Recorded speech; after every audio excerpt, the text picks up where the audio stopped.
निकला था घर से। कुछ बता नहीं रहा था कि कहाँ जा रहा है। कहाँ जा रहा है? यार टोकने की आदत नहीं जाएगी ना तुम्हारी। अरे क्यों बताऊं कहाँ जा रहा हूँ, मालिक हो मेरे। देख मेरे भाई, 10वीं है तेरी। अगर एक साल अपने आप को थोड़ा लगाम देगा ना तो जिंदगी भर घुड़सवारी करेगा। ये घोड़े गधे पर ना तुम चढ़ना, मैं तो फ्लाइट से जाऊंगा। बिजनेस क्लास का टिकट कट गया मेरा। लेकिन अभी कहाँ जा रहा है तू? अम्मा बाहर जा रहा हूँ, जैसे रोज जाता हूँ और जाता रहूंगा। हमेशा ऐसा ही करता था, बिना बोले घर से चले जाना। जी सर। तो वो गया कहाँ होगा? पता नहीं सर, हमेशा ऐसे ही निकल जाता था बिना बताए। उस दिन उसका फोन स्विच ऑफ था। जब रात तक वो घर नहीं आया तो मैं उसके दोस्तों के घर गया।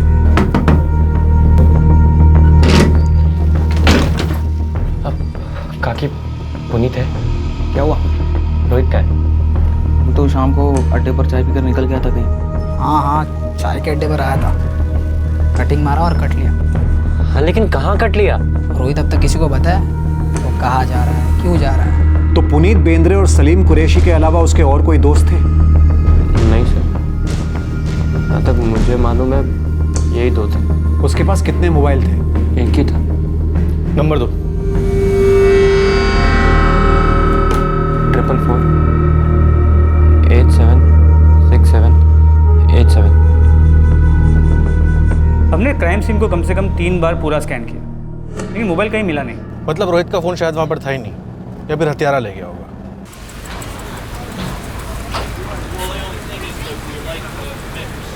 साहब, हमारी रोज़ शाम को मंडी जमती थी साहब वहाँ पर। अब उसके और कौन दोस्त थे वो मुझे नहीं मालूम साहब। और रोहित स्कूल भी तो पढ़ता है ना साहब, तो होंगे वहाँ से भी कोई। उसका कभी किसी से कोई लफड़ा, कोई राड़ा, कोई मारामारी? नहीं साहब, रोहित वैसे सुमड़ी में ही रहता था और कुछ धतिंग नहीं करता था ज़्यादा। मैकेनिक का काम सीख रहा हो साहब। रोहित तेरा खास दोस्त था? हाँ साहब। सलीम, रोहित का गेम किसने बजाया था? साहब मुझे पता होता तो मैं आपको कब का बोल देता। जितना मालूम था उतना बोल दिया आपको। उस दिन वो चाय पीने आया, चाय पिया और फटक करके निकल गया। हाँ वो बताया तूने, अब आगे बता। चाय की टप्पी से कहाँ गया था? बोला ना साहब आपको, वो बोल के नहीं गया। वो कभी भी कुछ भी नहीं बोलता था। मतलब कुछ छुपाता था? मुझे नहीं पता साहब। उसका कोई लड़की का लफड़ा, कोई गर्लफ्रेंड? नहीं मालूम। तेरे खास दोस्त के बारे में तेरे को कुछ भी नहीं पता, या कभी उसने जिक्र नहीं किया? नहीं किया साहब, हम तो बस अपने मस्ती में ही रहते।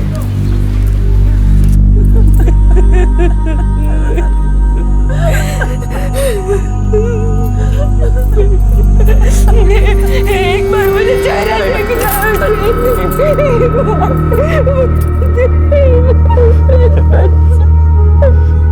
और तुम नहीं देख पाएगी।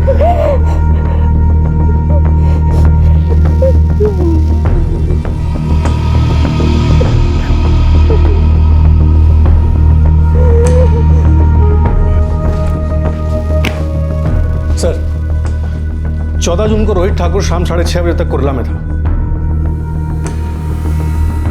और वो घर से 4:30 बजे निकला था।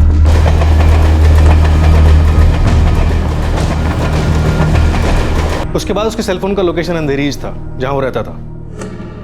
रोहित अपने दोनों दोस्त पुनीत और सलीम के साथ चाय की टपरी पर था और ठीक 8 बजे वहां से निकला। चलो भाई लोग, अपन कल्टेश। Bye bye. चल चल कल आजा। हाँ। रात के 9 बजे वो पार्क में पहुंचा, जो उसके घर से 4 किलोमीटर की दूरी पर है। पोस्टमार्टम रिपोर्ट के हिसाब से मौत लगभग रात के 10:30 बजे हुई थी, आधा घंटा आगे पीछे। रोहित शराब पी रहा था।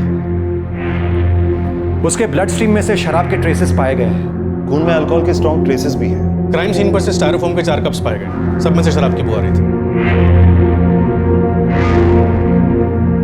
तो इसका मतलब वो वहां 3 और लोगों के साथ था। सर वो अपने 2 खास दोस्तों को चाय की टपरी पर ही बाय बाय बोल के निकला। तो फिर ये 3 नए लोग कौन है? सर एक नंबर है 44476888। रोहित की इस नंबर पे काफी बातें होती हैं। फोन का लोकेशन कुर्ला है। कोई लड़की है? हाँ सर, आरती यादव। इन्वेस्टिगेशन आखिरकार एक एंगल पर आकर टिक गई थी। आरती यादव कौन थी ये लड़की जिसकी रोहित ठाकुर के साथ हर रोज और कभी कभार दिन में 2-3 बार बातें होती थी। क्या ये आरती यादव ही इस हत्या का मुद्दा थी?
जी आप आरती यादव की मां हैं? जी आप कौन? Mumbai crime branch. तो आरती बताओगी हमें रोहित ठाकुर को किसने मार डाला? क्या? पता नहीं था तुम्हें कि रोहित का मर्डर हो चुका है? इस सब से हमारी बेटी का क्या लेना देना? आरती, कौन है ये रोहित ठाकुर? माँ, रोहित मेरी क्लास में पढ़ता था। हम सिर्फ फ्रेंड्स थे। सिर्फ फ्रेंड था? हाँ सर, सिर्फ फ्रेंड था।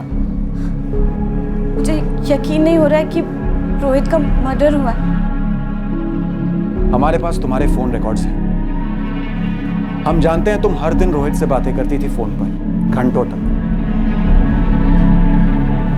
और जिस दिन रोहित का मर्डर हुआ वो यहां कुर्ला आया था। शायद तुमसे मिलने आया होगा। मिला था वो तुमसे?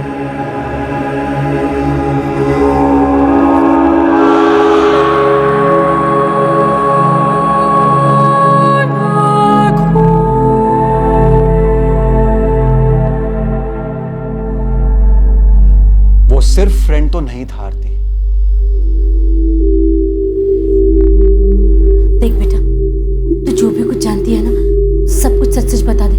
पुलिस वाले हैं, आखिर तेरा क्या लेना देना है रोहित की मौत से? हम एक दूसरे को लाइक करते थे। बॉयफ्रेंड गर्लफ्रेंड थे। आरती, किसी ने तुम्हारे बॉयफ्रेंड को बेरहमी से मार डाला। हम उसके हथियारों को ढूंढ रहे हैं। तुम नहीं चाहती हो कि वो पकड़े जाएं? हमें बता दो, कौन थे वो लोग? मुझे कुछ नहीं पता। उस शाम को हम मिले थे थोड़ी देर के लिए, लेकिन मुझे घर आना था और वो भी अपने घर के लिए निकल गया। तुम्हें कोई अंदेशा था कि उसके साथ कुछ गलत होने वाला है?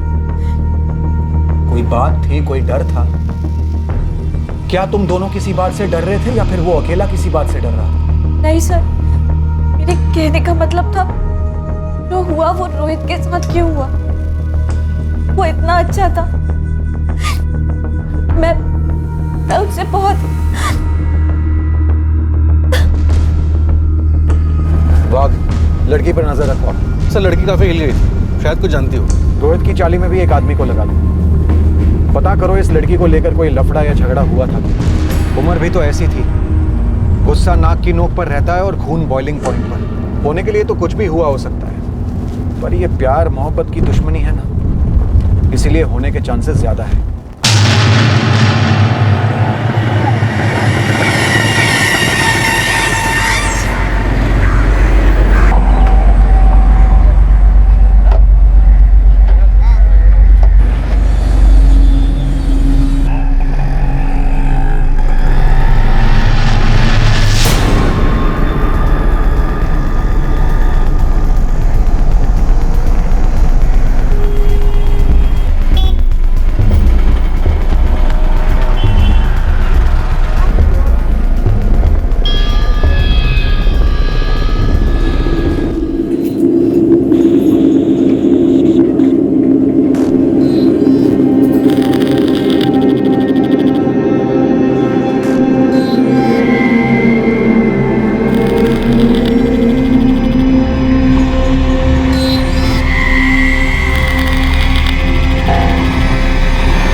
तुम्हें देने की कोशिश कर रहे हैं वो हमारे बाबूजी ने हमारे बारे में सोचा भी नहीं। खिलाने के पैसे नहीं थे तो पढ़ाते कहाँ से? बेटा तुम किस्मत वाले हो कि तुम्हें पढ़ने का मौका मिला। थोड़ा फास्ट फॉरवर्ड में बोलेंगे, मतलब जल्दी। देखो बेटा, मेहनत जो है वो फास्ट फॉरवर्ड नहीं हो सकती। मेहनत रोज करनी पड़ती और लगन से करनी पड़ती। पापा मैंने फास्ट फॉरवर्ड बोला था, आप तो और ही स्लो मोशन में चले गए। ठीक है सुन, आज से तुम्हारा रात देर तक घर से बाहर रहना बंद, और तुम्हारे जो ये लफंगे आवारा दोस्त है ना, इनके साथ घूमना फिरना बंद। देखो बेटा, हो सके तो इनको अपनी गाड़ी से उतार दो, नहीं तो तुम्हारी गाड़ी जो है वो चल नहीं पाएगी, और मंजिल मिलने से तो रही। हो गया पापा आपका? सुना दिया रोज की तरह लेक्चर, और मैंने क्या किया? इस कान से सुना और इस कान से निकाल दिया। अब जाऊं? जल्दी लौटो। जाने देंगे तब तो आऊंगा ना।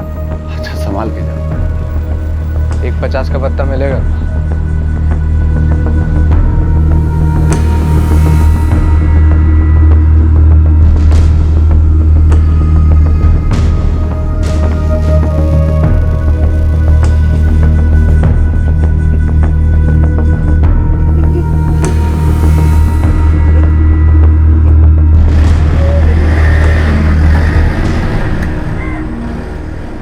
जिद्दी था, मुंहफट था, बाप का लाडला था, ये हम जानते हैं उस्मान।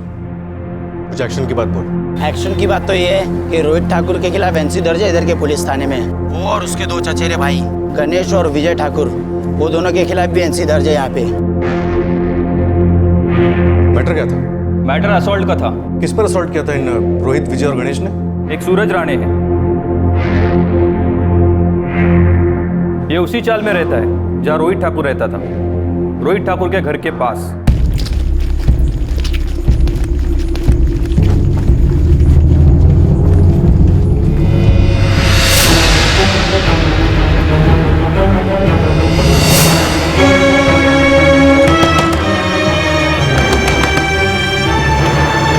सूरज किधर है?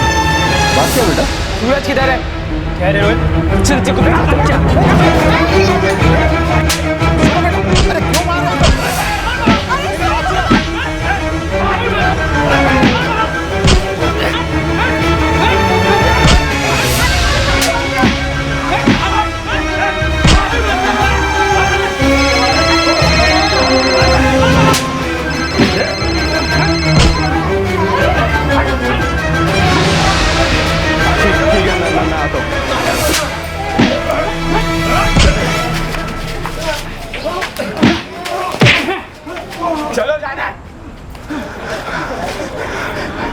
अरे क्या झगड़ा है तुम लोगों का?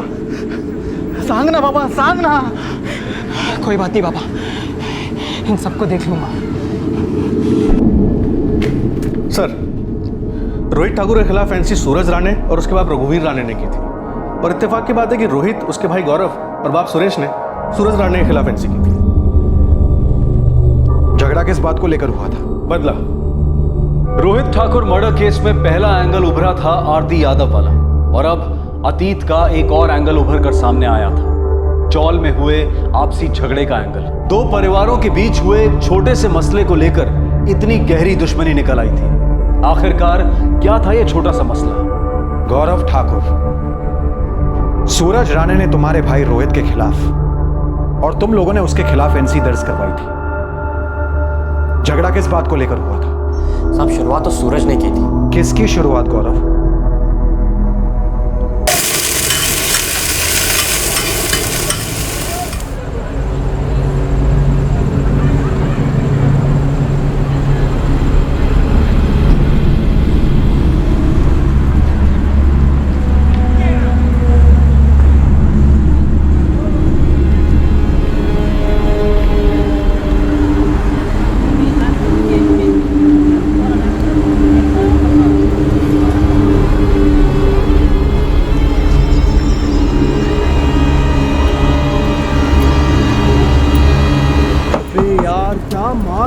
क्या माल थी वो लड़की।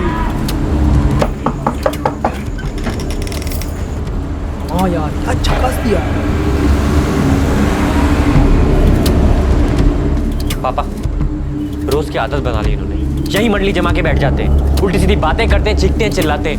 हाँ ठीक है, पर वो लोग घर के अंदर तो नहीं घुसे। घर के बाहर उनको जो करना है करने दो, तुम उनके मुंह मत लगो। नीचे चुप रह सकते हैं कुंती? बाहर बरामदे को जाके देखा है, हर जगह वो राख और सिगरेट के टुकड़े फैला रखे। अरे हम झाड़ू लगा देते हैं ना। झाड़ू उनकी नीयत, उनकी फितरत पे लगाने की जरूरत है। अपने बरामदे में जाके गंदगी क्यों नहीं करते वो लोग? सब सूरज और उसके दोस्तों की रोज की आदत थी, लेकिन उस दिन तो पापा के दिमाग का फ्यूज ही उड़ गया। चलो चलो उठो तुम लोग यहाँ से, चलो निकलो यहाँ से, और कल से यहाँ नजर नहीं आना, समझे? क्यों काका? काका मतलब तुम्हारी बकवास हम क्यों झेलें? और ये सिगरेट का धुआं और ये गंद, ये हम क्यों रुकते हैं? ओ ये समस्या है। लेकिन काका आप तो घर के अंदर बैठे हो ना। ये भी हमारे घर का हिस्सा है। तो तुमको ये सब मंडली जमाना ना, तो जाके अपने घर के सामने जमाओ जाओ। काका एक सोल्यूशन है मेरे पास। आप एक काम करो, आपको मेरा घर पता है ना, मेरे घर के बाहर जाके आप अड्डा जमाओ। अपनी तरह 2-4 बुड्ढों को इकट्ठा कीजिए और वहां जाके सुट्टा मारिए। ए लाली चल सुट्टा दे, लाइटर भी दे। ये लीजिए का, पहली बार पी रहे हैं ना, इसलिए मेरी तरफ से फ्री है। वैसे सुट्टा जलाना आता है ना आपको? कि वो भी हम सिखा दे। बचपन में तेरे बाप ने अगर तुझे थप्पड़ मारा होता ना, तो ये थप्पड़ नहीं खाना पड़ता तुझे। सारा कसूर तेरे माँ बाप का, उन्होंने इतना लाड़ प्यार किया और तू कमी ना निकल गई। चल चलो निकल यहाँ से, चल। तुम लोग को समझाना पड़ेगा। चल चल जा यहाँ, चल चल, और चल तो दिखना मत यहाँ, चल। सूरज से ये बात सही नहीं गई और उसने उसी रात जवाबी हमला कर दिया।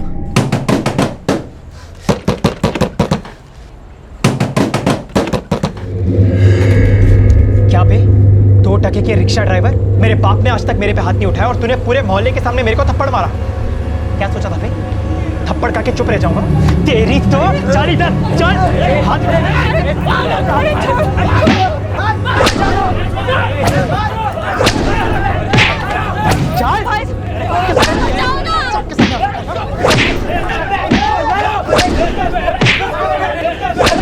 आज के बाद किसी ऐसे आदमी पर हाथ नहीं उठाना जिसके बारे में तेरे कुछ पता नहीं, वरना बहुत भारी पड़ेगा। ये चल रहे क्या हुआ पापा को? सुनो कोई झगड़ा हुआ था? सूरज राणे आया था अपने आदमियों के साथ और ये हालत करके गया। तो तुम क्या कर रहे थे? बांसुरी बजा रहे थे? रोहित अपना मुंह बंद रख। कम से कम मैं पापा के पास था और उन्हें बचाने की कोशिश कर रहा था। तू कहाँ था? गौरव, मेरे हिसाब से फ्रैक्चर लगता है, हमें एक एक्सरे निकालना चाहिए। जी कहाँ करवाएं डॉक्टर साहब? अपना आरोग्य भवन हॉस्पिटल ठीक रहेगा। आता हूँ मैं। अरे रोहित साहब, मैंने रोहित को बुलवाया था, लेकिन सिर्फ इसलिए ताकि पापा को अस्पताल ले जाने में मदद मिल सके। लेकिन वो तो इस तरह से बिना बताए चला गया कि मुझे समझ में ही नहीं आया उसके दिमाग में चल क्या रहा था। रोहित कहाँ है तू?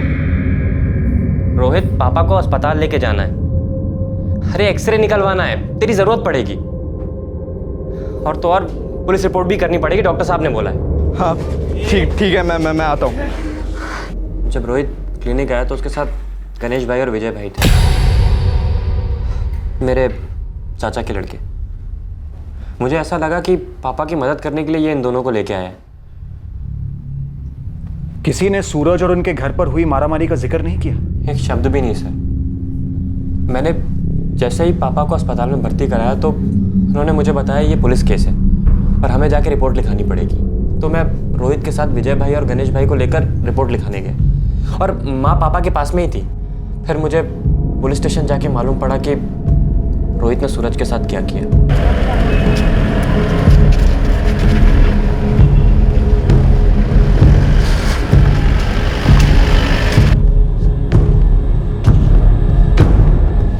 तीन लोग थे साहब। एक तो वो हमारी चौल वाला रोहित ठाकुर और उसके साथ 2 गुंडे और भी थे। देखो कितनी बेरहम है तुम्हारा। साहब ये 1 नंबर के झूठे और भट्टू लोग हैं साहब। इसने पहले मेरे बाप को इतनी बुरी तरह से मारा कि वो अभी भी हॉस्पिटल में। आप चलकर देख सकते हैं। तुमने देखा था इन्हें तुम्हारे बाप को पीटते हुए? मैं बाहर था, लेकिन ये मेरा बड़ा भाई है, इसने देखा था साहब। इसको भी थोड़ी पड़ी। तुम्हारा नाम क्या है? रोहित ठाकुर, सुरेश ठाकुर का छोटा लड़का साहब। सर लड़ाई पहले इसने शुरू की थी। इसने मेरे पापा पे जानलेवा हमला किया था। साहब ये झूठ बोल रहे हैं साहब। अरे मैंने आज तक वो सुरेश ठाकुर से बात ही नहीं किया है। अरे वो आए थे, हाँ वहाँ की बातें कर रहे थे। सबके सामने मेरे को थप्पड़ मारा और उसके बाद इसको भेजा ये रोहित ठाकुर को इन गुंडों के साथ मेरे को मारने के लिए।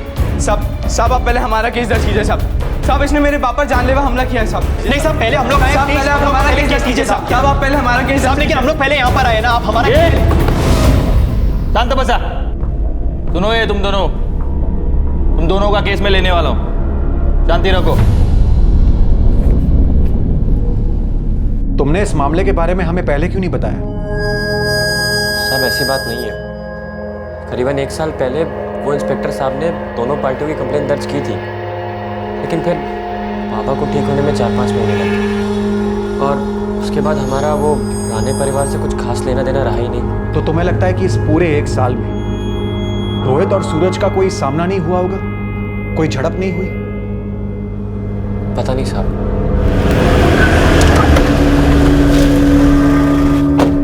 सर, सूरज का फोन अभी भी स्विच ऑफ आ रहा है। इतनी कम उम्र में इतना गुस्सा, इतनी भयंकर बदले की भावना कहां से आती है? ताज्जुब होता है।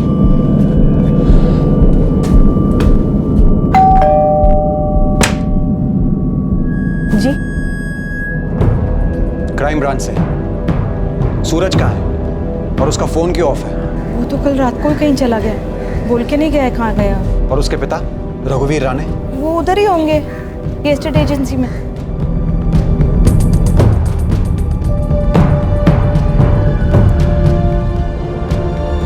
साहब मैं मानता हूं कि मेरा बेटा थोड़ा गुस्से वाला है, लेकिन साहब सूरज कभी किसी का खून नहीं करेगा। रघुवीर जी, आपका बेटा सूरज कल रात से घर नहीं लौटा, उसका मोबाइल भी ऑफ है। कहां गायब हो गया है आपका बेटा? साहब मैं भी परेशान हूं इस बात से, लेकिन साहब ये सूरज की पुरानी आदत है। वो दोस्तों के साथ कहीं चला जाता है तो रात भर घर पे नहीं आता, कभी कभी तो दूसरे दिन सुबह आता है घर पे। लेकिन साहब आप जैसा सोच रहे हो वैसा कुछ नहीं साहब।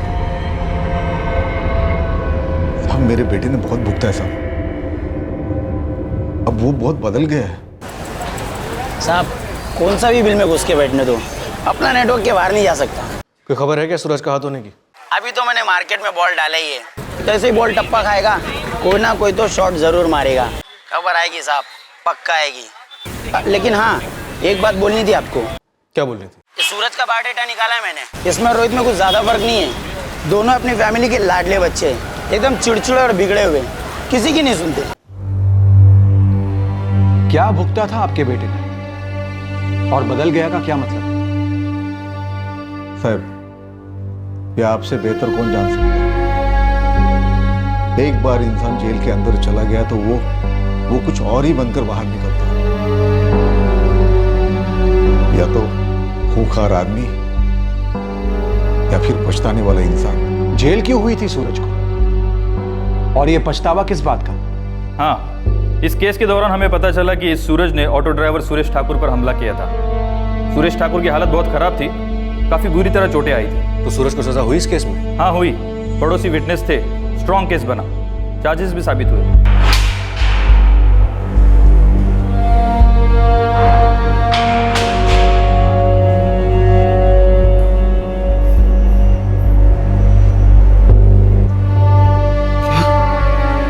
वो जो हुआ था हमारे बीच, इस वजह से मार दिया हमारे रोहित को उन्होंने? पता नहीं पापा, मुझे भी यकीन नहीं हो रहा।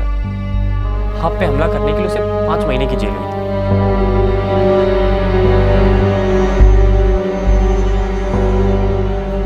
साहब जेल ने उसे पूरी तरह तोड़ दिया था।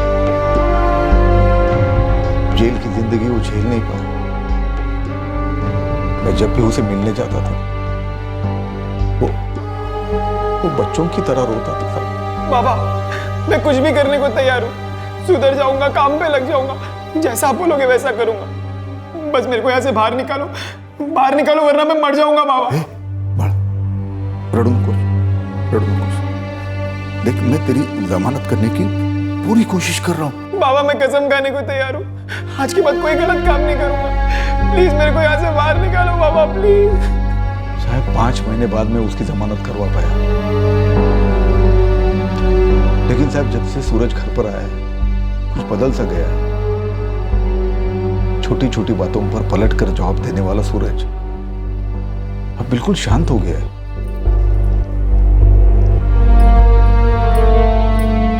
सूरज, ए बेटा, सूरज बेटा, जेवायला रे बेटा. काय झाला बाळा? देख, जब तू पहले जिद करता था और चिल्लाता था तब बहुत बुरा लगता था, पर अब तू ऐसे चुपचाप बैठे रहता है और भी बुरा लगता है रे. काय झाला?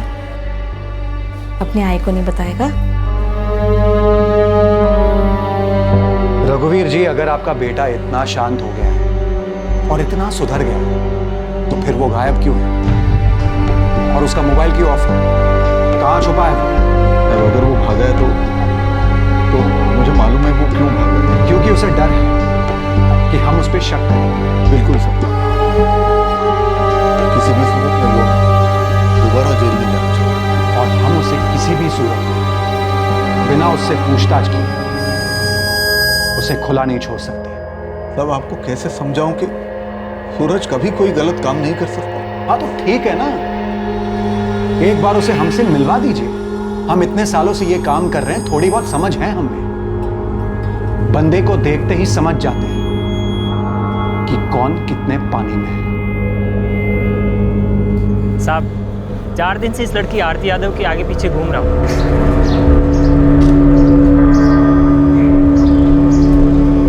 निकला कोई कनेक्शन? साहब, ये लड़की तो फुल टू इनोसेंट है साहब। हाँ, पर रोहित ठाकुर के साथ इसका लव जरूर था, पर बात उसकी मौत की है तो दूर दूर तक इससे कोई कनेक्शन नहीं है उसका। अक्सर कनेक्शन दूर दूर से ही होते हैं गोविंद, बिना वायर के, और रिमोट किसी और के हाथ में होता है। अब तक रोहित ठाकुर मर्डर केस में उसकी गर्लफ्रेंड आरती यादव का किसी भी तरह का कनेक्शन सामने नहीं आया था। दूसरी तरफ रोहित ठाकुर की जिंदगी के अतीत का एक हिस्सा शक करने लायक था। सूरज राणे वाला एंगल मजबूत था, लेकिन सूरज जेल से छूटने के बाद बदल गया था। हालांकि वो डर के मारे घर से भागा जरूर था, लेकिन उसके खिलाफ कोई ठोस सबूत नहीं मिल पा रहे थे। इतने में एक तीसरे एंगल का मोर्चा खुला। एक ऐसी खबर आई जिसने इस एंगल को आखिरी एंगल बना दिया। मान लो ये ग्लास रोहित का है जिसमें से उसने शराब पी।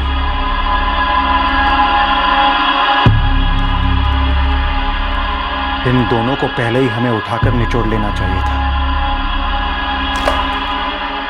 उठा लाओ दोनों को।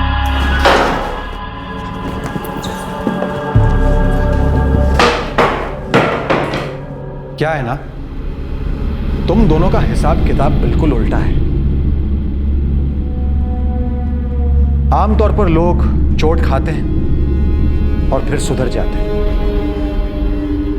लेकिन तुम दोनों ने किसी को चोट दी है और अब सुधरने की फिराक में हो। सब हमें जो कुछ भी मालूम था सब आपको बता दिया है। उस दिन चाय पीकर रोहित कहीं चला गया अकेला। येड़ा समझ तो कमला, हमारे पास पक्की खबर है कि उस दिन रोहित चाय की टपरी से अकेला नहीं गया, 2 लड़कों के साथ था।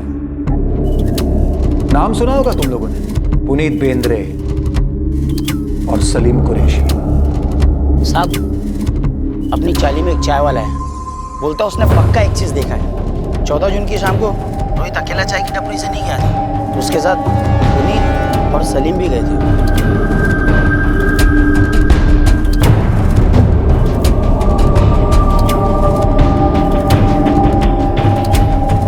और हाँ, एक और बंदा है अपनी चाली में जिसने उस रात के वक्त इन तीनों को पार्क में एक साथ जाते हुए देखा था। अब ना बेटा, तू मुझे पूरी स्टोरी सुना दे, एकदम अच्छे से। कुछ भी चेंज हुआ ना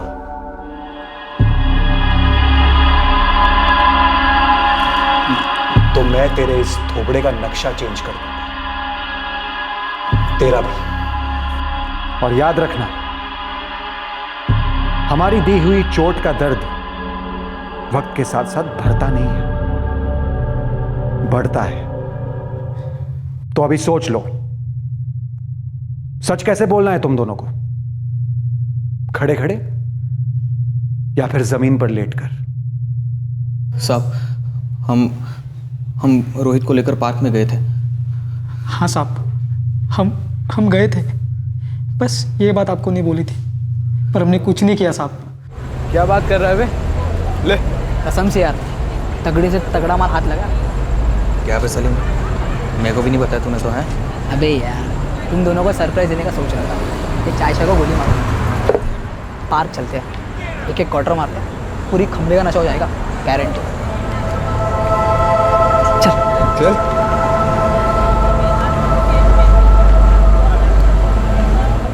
साहब, हमारा काम था सिर्फ और सिर्फ रोहित को पार्क में लेकर आना और पिला के टाइट कर देना। साहब, सॉलिड पछतावा हो रहा है ये सोचकर कि हमने सब क्यों किया। एक दिन नहीं जाता जब रात को रोना नहीं आता कि हमने रोहित के साथ ये सब क्यों किया।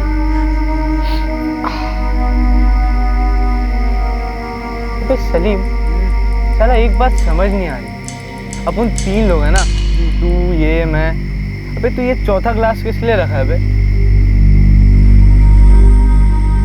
अरे हमारे यहाँ पुराना रिवाज है, मैंने अब्बू जान को बोलते हुए सुना था, जब 3 जन पीने बैठते हैं ना तो भटकता वो टपकता है, वो नाराज ना हो इसीलिए चौथा गिलास रखो। अबे जा बे, क्या गवारों जैसी बातें कर रहा है, ये भूत कुछ नहीं होता है। हाँ बच्ची, अब हम ठहरे अनपढ़ गवार, बस तू एक पढ़ा लिखा शाना है।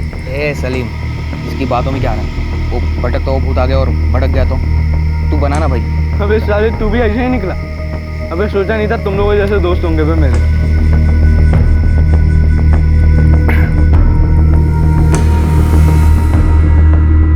कौन था वो भटकता भूत? भाई साहब, जिसके लिए हम वो काम कर रहे थे, रोहित को पार्क तक लाने का काम, उसे टाइट करने का काम। नाम बोल। वो तुम दोनों का दोस्त है, तुम लोगों पे भरोसा करो, इसलिए सिर्फ तुम लोग ही उसको मेरे पास अकेला ला सकते। और तू क्या करेगा उसके साथ? मार दो। ए तो एड़ा साला है क्या तू? देख, हो गया होगा तू, लेकिन हम क्रैक नहीं है, समझा तू? अरे पागल हो गया ये। चल रहे सलीम, निकलते हम लोग। 25,000 25,000 दूंगा तुम लोगों को, सिर्फ उसको पार्क तक लेके आना। जब मैं गेम बजाऊंगा तब तुम लोग वहाँ पे होगे भी। इसका मतलब तुम दोनों में से कोई नहीं फंसे। साहब, हम दोनों ने पैसों के सामने अपने घुटने टेक दी। साहब, हम उसे पार्क ले गए, उसे पिलाया, लेकिन उसे टच तक नहीं किया साहब। पूरा काम सूरज ने ही किया।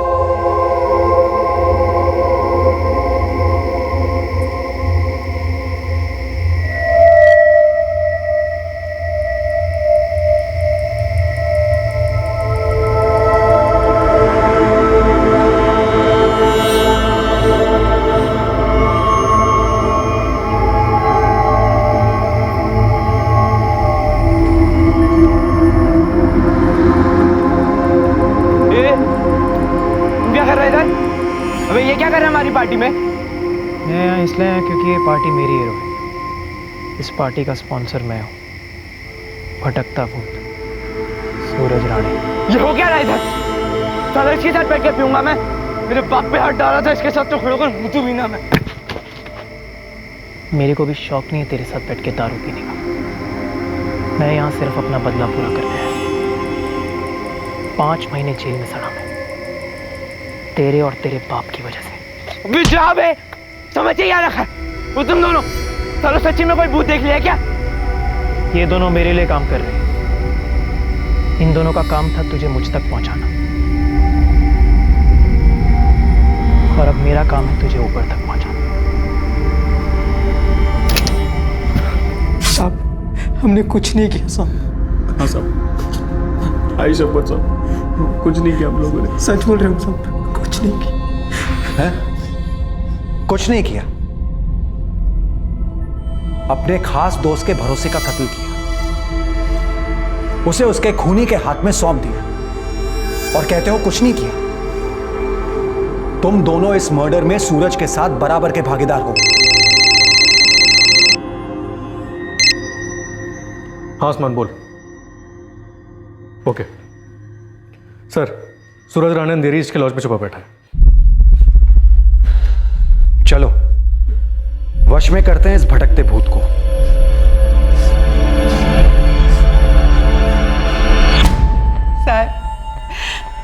साहब मेरे पुनीत को छोड़ दो। अभी अभी वो मेरे काम में हाथ बटाने लगा है और दारू भी नहीं पी रहा है। हाँ साहब, मेरे सलीम ने भी नशा छोड़ दिया है। ईमान से मैकेनिक का काम कर रहा था साहब। सालों बाद हमारी जिंदगी पटरी पर आई है। मेरा बेटा काम कर रहा है, पैसा कमा रहा है, अपने भाई बहनों का ख्याल रख रहा है। छोड़ दो उनको साहब, छोड़ दो। कैसे छोड़ दो? उन दोनों ने अपने खास दोस्त रोहित को इतना बड़ा धोखा दिया। उसके माँ बाप उसके भाई को गहरी चोट पहुंचाई और वही चोट घूम फिर के उनको मिल रही है और अब आप लोगों को मिलेगी। चोट देने वाले को चोट खाने के लिए तैयार रहना पड़ता है।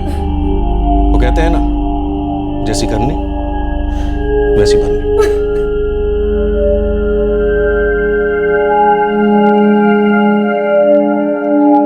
क्या हुआ गौरव? कौन है हमारे रोहित का हत्यारा? सूरज राणे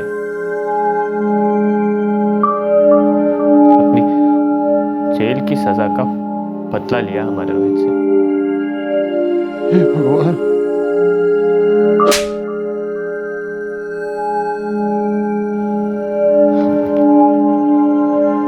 एक थप्पड़ कहां से कहां चला गया, अब सबको खत्म कर गया।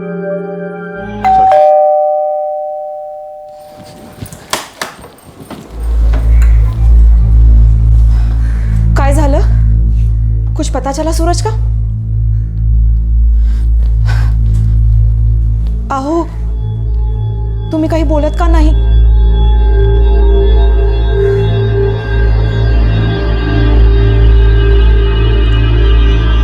साक्षी, हमें लगा हमारा लड़का बदल गया, चुप सा रहता है, पर वो चुप्पी जहरीली थी। उस चुप्पे में बदले का जहर उबल रहा था, रोहित के खिलाफ। सूरज ने? साक्षी, सूरज ने रोहित का कत्ल कर दिया और पुलिस ने उसे धर लिया। मेरे को कोई अफसोस नहीं, मैंने जो किया सो किया।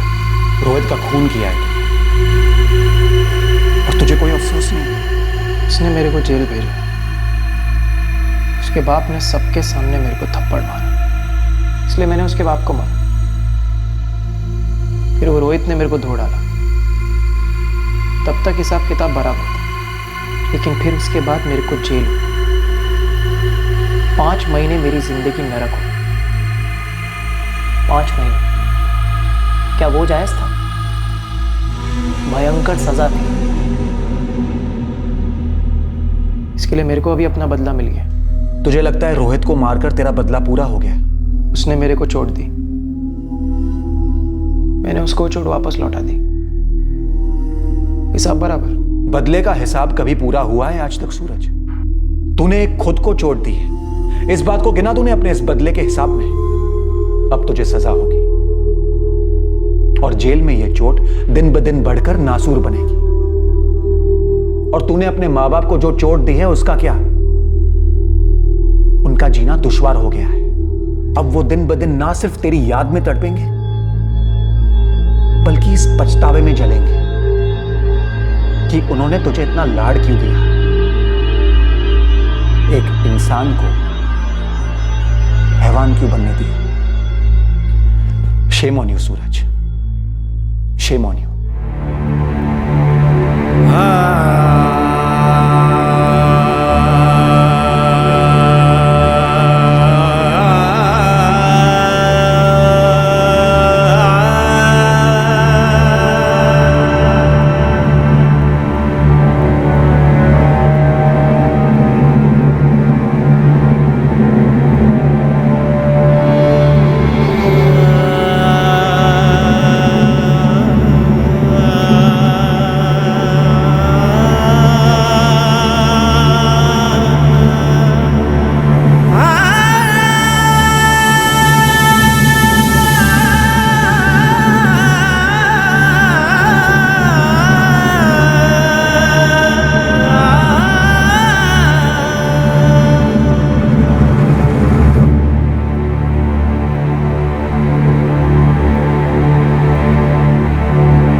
सुरेश को उस थप्पड़ का रंज है जो उन्होंने सूरज को लगाया था तमीज सिखाने के लिए।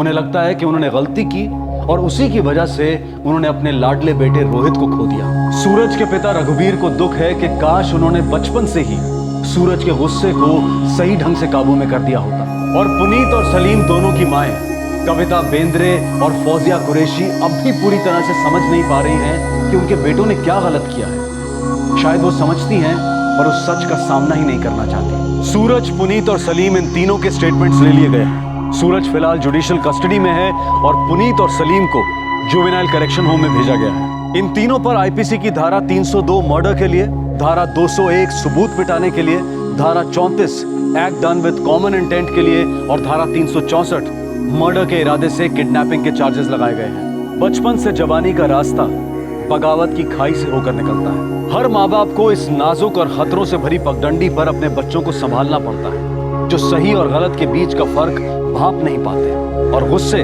और इमोशनल ब्लैकमेल द्वारा अपनी मांगे पूरी करवाने में लग जाते हैं। हम सभी जो माँ बाप हैं इससे बहुत अच्छी तरह से वाकिफ हैं जब हम इस बगावत की चोट को चुपचाप सह लेते हैं, इस डर से कि कहीं अपना बच्चा चोट ना खाए हमारे ही शब्दों से या फिर हमारे द्वारा उठाए गए कदमों से। अक्सर एक थर्ड पार्टी जैसे कि शिक्षक गण, कोई रिश्तेदार या कोई काउंसलर माँ बाप और बच्चों के बीच इस चोट के रिश्ते के बारे में बच्चों से सीधी सरल बात कर सकते हैं। लेकिन बच्चों के इस रोष को, इस गुस्से को, इस बढ़ते हुए स्वार्थ को अगर सही समय पर अंकुश ना लगे तो चोटों की बौछार का सामना करना पड़ता है। न सिर्फ बच्चों और माँ बाप को बल्कि उन मासूम लोगों को भी जो इन बिगड़ी हुई औलादों के रास्ते में आ जाते हैं। एबनॉर्मली जिद्दी, बेबुनियाद गुस्सा, ये सब नजरअंदाज करने जैसे लक्षण नहीं है और ना ही समय के साथ इनके ठीक होने की अपेक्षा करना सही होगा। जरूरत है कि सोच समझकर ठंडे दिमाग से लेकिन दृढ़ इरादे से बच्चों को इस बात का आदी कराया जाए कि हर बार उनकी नहीं चल सकती, हर मांग पूरी नहीं हो सकती। एडजस्ट और एक्सेप्ट करने की शक्ति बच्चों के लिए माँ बाप की सबसे बड़ी देन हो सकती है। परफेक्ट बिहेवियर जैसी कोई चीज नहीं होती है और ना ही किसी दुर्व्यवहार के लिए एक स्टैंडर्ड परफेक्ट हल हो सकता है। बस समझदारी और कॉमन सेंस का इस्तेमाल करके मामले को हाथ से बाहर ना जाने दें। आपसे फिर मुलाकात होगी क्राइम पेट्रोल सतर्क में एक और नए केस के साथ। तब तक अपना ख्याल रखें, सुरक्षित रहें और याद रखें, डर कहीं और नहीं, बस हमारे दिमाग में होता है। सही वक्त, सही कदम, सतर्क रहें। जय हिंद।